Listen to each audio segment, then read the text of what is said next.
रामदेव की पतंजलि को जमीन देकर बुरे फंसे नेपाल के पूर्व पीएम, भ्रष्टाचार के आरोप के बाद सांस दी गई।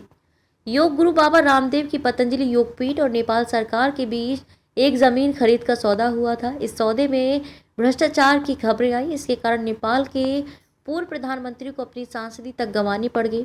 नेपाल की भ्रष्टाचार विरोधी एजेंसी CIAA ने गुरुवार को पूर्व प्रधानमंत्री और CPN यूनिफाइड सोशलिस्ट पार्टी के अध्यक्ष माधव कुमार के खिलाफ जमीन घोटाले में आरोप पत्र दायर किया है। यह मामला पतंजलि योगपीठ द्वारा जमीन खरीद में हुई कथित अनियमितताओं से जुड़ा है। ये मामला काठमांडू से लगभग 40 किलोमीटर दूर काभ्रे जिले में पतंजलि योगपीठ द्वारा खरीदी गई 32 हेक्टेयर जमीन से जुड़ा है। यह जमीन योग केंद्र और हर्बल खेती के उद्देश्य से खरीदी गई थी, लेकिन CIAA के अनुसार माधव नेपाल की अध्यक्षता में हुई कैबिनेट बैठक ने भूमि अधिनियम में छूट देकर यह अनुमति दी थी और 2 महीने बाद एक और फैसले से जमीन को व्यवसायिक उपयोग के लिए भी खोल दिया गया। CIAA ने इसे सरकारी नीति का दुरुपयोग बताया और दावा किया कि इससे सरकार को लगभग 11 करोड़ 60 लाख भारतीय रुपए का नुकसान हुआ। इस नुकसान की भरपाई के लिए माधव नेपाल से राशि वसूलने की सिफारिश की गई है।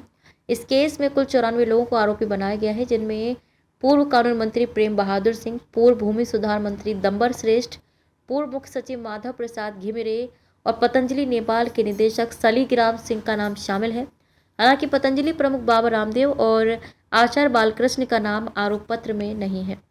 सांस दी गई, लेकिन लड़ाई जारी रखने का ऐलान। नेपाल के कानून के अनुसार किसी भी सार्वजनिक पद पर आसीन व्यक्ति पर भ्रष्टाचार का आरोप लगते ही उन्हें तत्काल निलंबित कर दिया जाता है। इस कारण माधव नेपाल की सांसद सदस्यता स्वतः समाप्त हो गई है।